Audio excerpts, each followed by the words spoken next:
Peggy 3.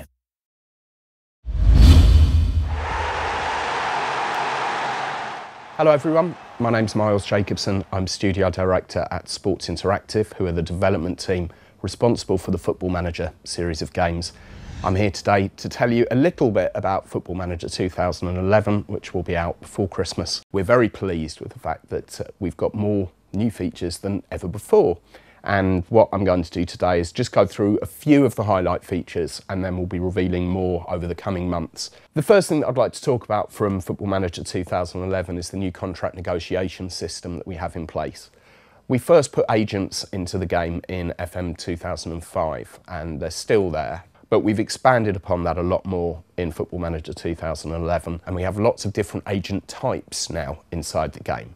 Now, these agent types negotiate contracts in different ways. So you might get some agents who'll come to you with a complete blank page for negotiations. You might get others that come to you with far too high demands, or some that are a little bit more sensible. There's 5 different types all in all. And we've worked with a bunch of agents and chief executives from inside football to not only come up with the characters themselves and the types of agent that you have, but also to come up with a host of new contract clauses. For example, you can now offer to give players bonuses if they make it into the team of the year. You can offer them minimum fee release clauses if a big European club comes in for them, and those kinds of things. There's about a dozen, I think it is, new contract clauses in there. But also the way that you negotiate deals is now very different.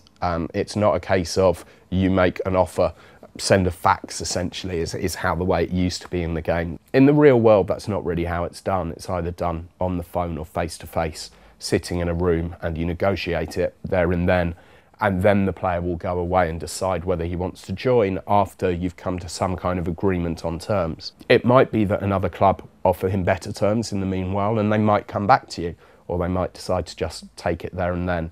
But it's all done on a conversational basis, which is something that's actually spread throughout a lot of the game this year. An area of the game that's been a little bit neglected over the last few years has been the training side of things.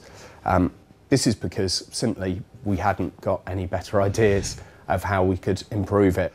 But obviously things change over the years, and we've had lots of requests from people to change the way that training works, and lots of really good ideas on our forums as well. So we sat down and looked at absolutely everything to come up with a system that we're really happy with and we think will work very well. For a start, we've made it a bit easier for people to use whilst also being more in depth.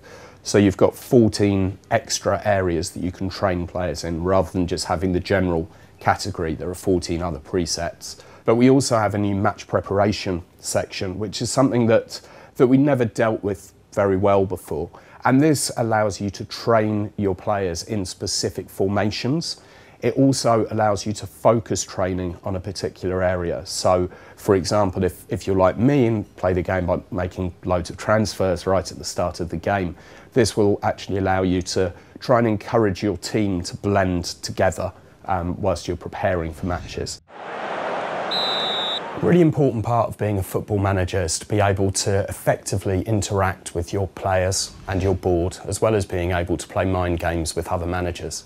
And with Football Manager 2011, we've had a complete revamp in this area. So as well as lots of extra options of ways you're able to interact, we also have private conversations which you're able to use with your own players. There have been far too many times in the last couple of versions when I've been sitting there playing the game and one of my players has become unhappy and there's been absolutely nothing that I can do about it. Now at least there are options for you to be able to discuss with the player. You might not be able to make them happy again, but at least it gives you the chance to try. There are also more things that you can ask the board about. As an example of that, if you can't build any more seats in your stadium because you can't get planning permission, you can now request a new stadium. You can also ask for a higher percentage of the revenues that come in from transfers to actually put towards your transfer budget. And again, it's just trying to make the game feel more immersive.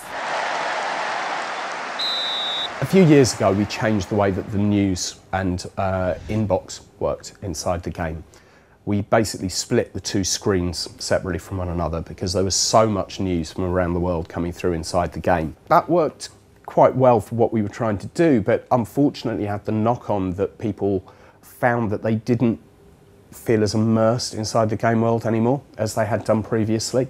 So what we've done this year is made big improvements to the subscriptions area and what you can subscribe to and unsubscribe to. And we've merged the news screen and the inbox screen back together. It has a whole new look. It's very clear when something needs to be responded to or when you can just flick past something. It's also much easier to subscribe and unsubscribe to news. So you really can configure the whole world to be the way that you want to. There's also an extra module that's been written this year to make the news even more in situ, and this is something that's seen throughout the whole game. Now what this does is basically looks at all of the possibilities of league places before and after matches and uses these inside the news items. So what's new in the match engine and the match viewer for Football Manager 2011? As well as an improved match engine and lots of mesh improvements, that's for players, crowds and stadiums. We've also added an emotion engine into the game, and you'll be able to see players celebrating and getting upset as well as appealing for various different things. But rather than hearing me prattle on about it, here's some footage.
The final feature is something that is probably the most requested feature that we've had on our forums for the last 20 years, I think, since we started making football management games. So I'm delighted to be able to reveal that Dynamic League Reputation has finally made it into a Sports Interactive title.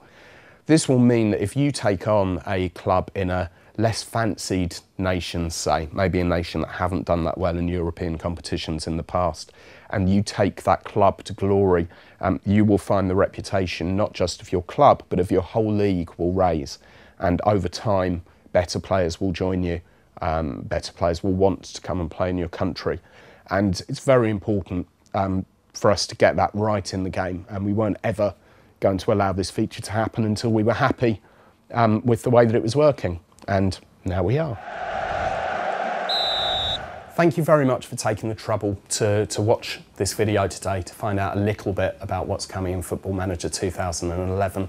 There's still a lot more to announce, as I mentioned earlier, so you can find the rest of the information either by looking at the official website, footballmanager.com, by following us on Twitter at @SI_games, Facebook, which is facebook.com/official football manager. And there'll also be a series of blogs which will go into a lot more detail for the features, both the stuff that we've announced today and the features that are forthcoming. Oh, and on top of that, there's also the Football Manager podcast, which restarts this week, should be available to download this weekend from iTunes.